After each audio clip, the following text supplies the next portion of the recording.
What is going on, Renegades? It is I, Strizzy, from the Strizzy Report, bringing you data for the Renegade lifestyle. What is a Renegade lifestyle? Yeah, we just make decisions based off the best value. That's it. You know, one plus one may not equal two sometimes. You know, we got to do things that are unconventional some ways to just get the best life for us. So I want to start doing a weekly news recap where I go ahead and grab all the noteworthy news articles based around taxes, economic trends, things we need to know, market shifts, and things like that, just to help you also with your money, give you the data that helps you keep more money in your pockets. That's basically all we do here.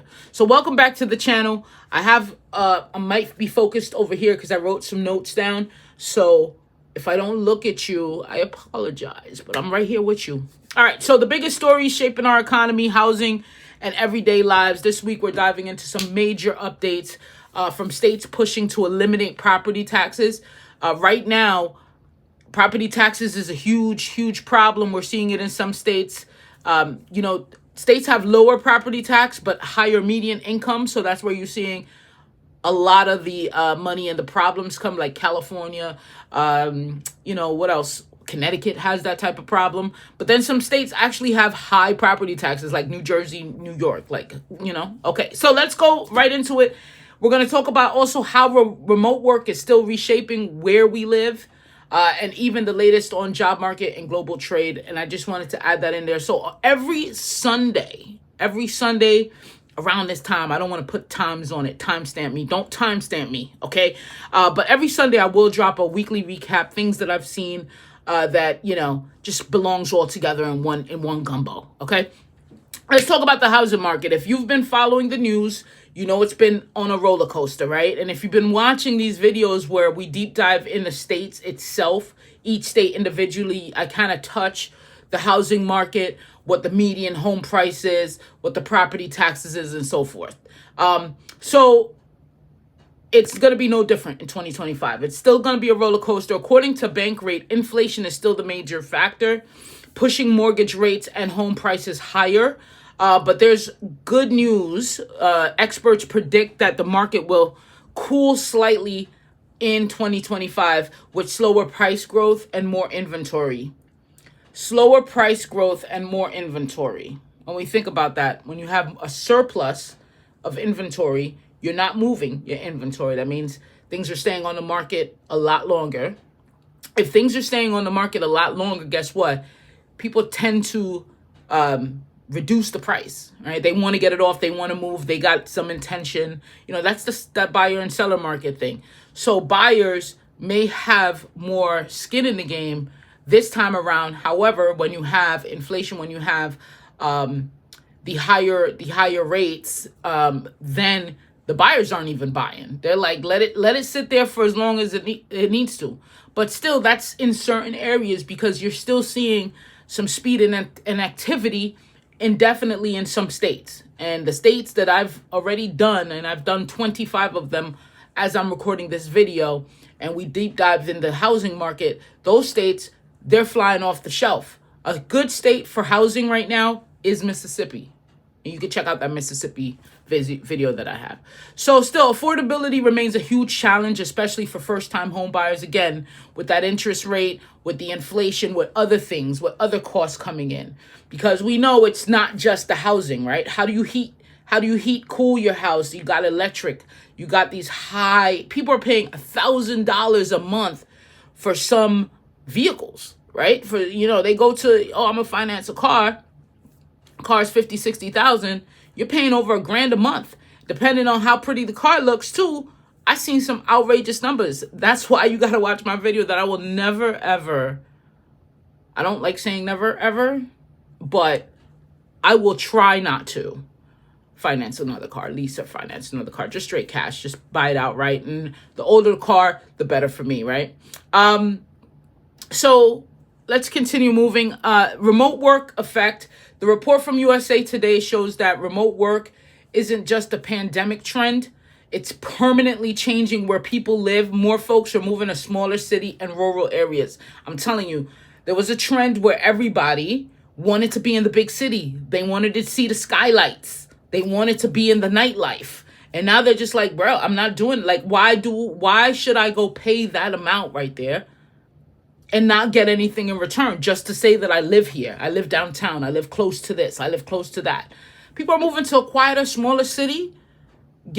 People are, just kind of piecing down their life. Peace, piecing down their life a little bit. They're moving to rural areas, lower. They're getting lower state tax, right? They have a state tax, but the local municipality, they have taxes higher in certain areas. They're going to the rural areas where they're just probably paying state tax. They're making wiser decisions for their wallet, and that's great. I love seeing that.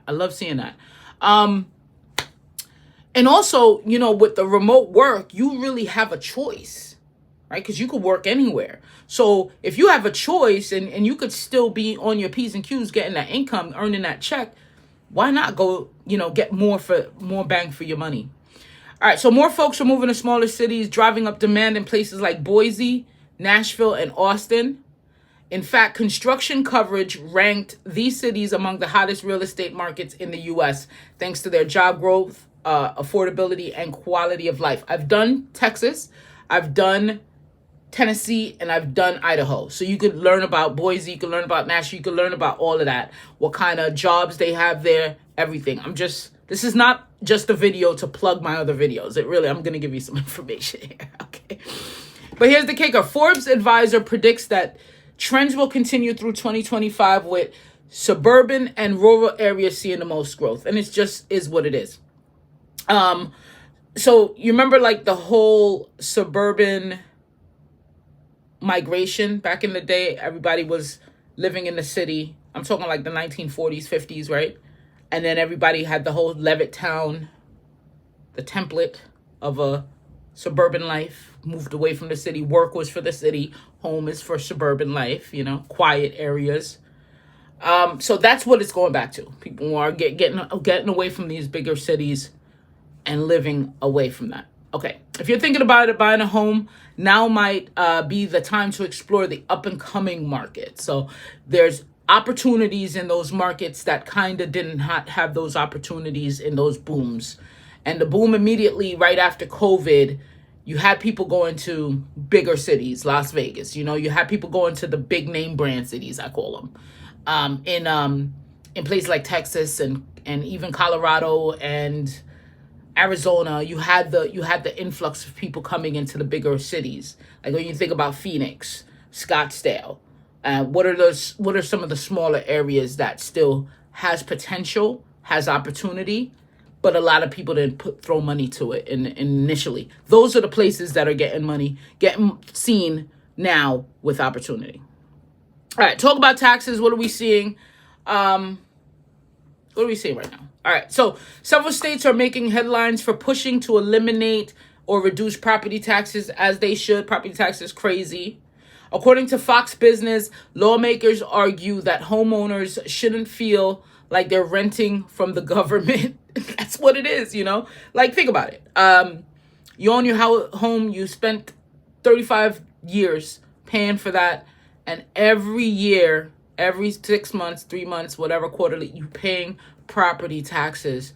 And then when you fall behind on property taxes and you fall enough behind, guess who? Well, you never really own it, but guess who comes back and grabs that or puts it on public record and now it's auctioned?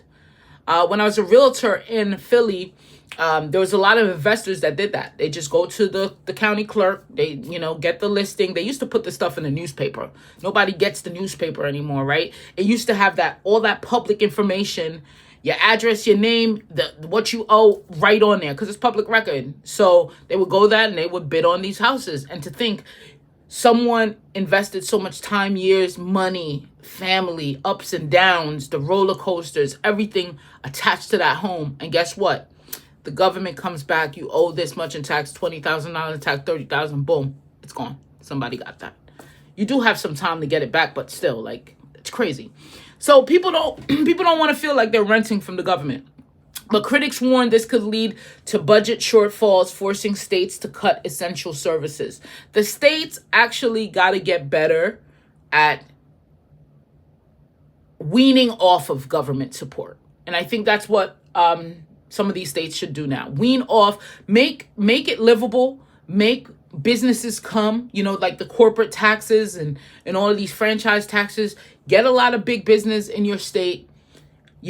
Work on your infrastructure, work on your public transportation. Because once you get the jobs, once you get the big companies to come in, people are gonna follow. People come with work, right? And then you work on the crime, you work on all that, and then you could kind of wean off of government funding and California is one of the biggest, right? GDP, Texas, one of the biggest. Other states could do this, right? So instead of worrying about, hey, we could cut property taxes, but then that would mean that we'd have to cut all this essential services. So now the roads are gone, infrastructure is messed up, access to healthcare is gone. You shouldn't have to choose one, right? All right. So meanwhile, the Tax Foundation is out with their 2025 state taxes changes report. States like Florida and Texas are leading the way with tax-friendly policies, right? Including income tax cuts and new incentives for businesses. And again, that's what the state has to do. Make it a friendly state for business. Make it a friendly state to do business. Cut all this regulatory red tape, for folks. And jobs will come. People will come, right? And pay your state taxes. But not all states are so lucky. Some are grappling with budget constraints and may have to raise other taxes to make up for lost revenue. What are the taxes would you think that these states would raise? Okay. All right. So if you're a homeowner or planning to buy, keep an eye out on these debates. Lower property taxes could save you thousands. But that might come with some trade-offs, again, depending on the state. Let's shift to the job market, guys. The Bureau of Labor Statistics shows steady employment growth with unemployment remaining low. Key sectors like healthcare, technology, construction, and are driving job creation, which is great news for the economy. There's always a damn catch. There's always a catch-22. Here's the catch. While jobs are plentiful, wage growth is struggling to keep up with inflation. We know that. We knew that since 1920, right? U.S. Bank breaks it down in their latest analysis, showing how strong job market is fueling consumer spending, but also widening the wealth gap. There's the problem we have. It's like the Gilded Age, right? Where the wealthy keep getting richer. They crush the middle class. Like, there's no more middle class. It's either you got money or you don't. Like, there's two classes now. And we got to work on. It's not even just trying to just tax the wealthy, just tax them to hell. That's not going to work because they don't consume. They're not. If you look at that, the top 5%, you got 95% doing all the consumption. And the top 5%, they cannot seriously consume so much. How the hell? You're just going to take their money, basically. You can't. All right. High income households are spending freely while lower income families are feeling the pinch of rising costs. And that's just about right.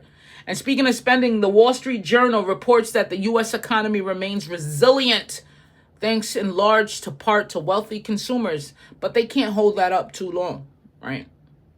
But this trend raises question about long-term sustainability. You can't. Think about it. All right, let's go to tariffs. It's going to be big. Liberation Day is soon not come. Finally, all right, the global trade. Remember those Trump-era tariffs on Chinese goods? They're still making waves. NBC News reports that businesses and consumers are feeling the effects with higher prices on everything from electronics to clothing. Okay? Electronics to clothing. Everybody's feeling a crunch. The Biden administration is... what are we even talking about the Biden administration for? All right, let's cut that.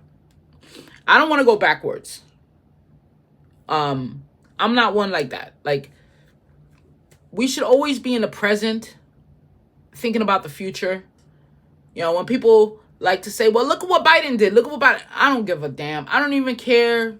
Reaganomics, don't care. Let's talk about now. What are we doing now to move this country forward? What are we doing now to create peace on earth? What are we doing now to make our lives better? All right, don't be fooled in these us versus them conversation all the time. Don't be fooled in the past. Like, done, it's done, it's done. Let's keep moving. Let's go forward. Trump is here now. Let's move on. Okay, guys, let's just move on. All right. So, that's all. That's the weekly news recap. Hopefully that I could keep this going. Hopefully there's enough news to keep churning out some for you guys. Don't forget to subscribe and hit that notification bell so you never miss an update. And let me know in the comments what you think. Again, I've done plenty of states. I'm deep diving this. I love this because I'm learning. Hey guys, look at this. Look at this old bad boy economics book. I got a lot of books, right? I read a lot. But you know what I started doing like this last 4 months? I started buying textbooks, like actual textbooks. And so like right here, the class, the student's name is in there. Don't get me. No, but like I'll go to the thrift store. I'll look online, but I'm a book lover. So this is the one I'm into right now. I'm actually taking a course in economics right now. It's something that we already took, stuff, but it's good to refresh our memories on these things, guys. So inside the StrizzyReport.com, there's a website, StrizzyReport.com. I'm going to have lots, book lots, where I'll put a couple books together. If you're not familiar, you don't like reading, it's good to start reading. I'm not gonna keep saying that, but you gotta read, right? But I am selling some of these books because I have too many. Look at that. And there's another 4 boxes over there you can't see. So I'm selling these books, and I'm selling some other things, and I have some PDFs in there, and I have some free stuff in there too. So if you want, check out StrizzyReport.com. If you want me to continue these weekly updates, let me know that too. And I'll catch you on the other side, guys. Thank you so much for watching. Peace.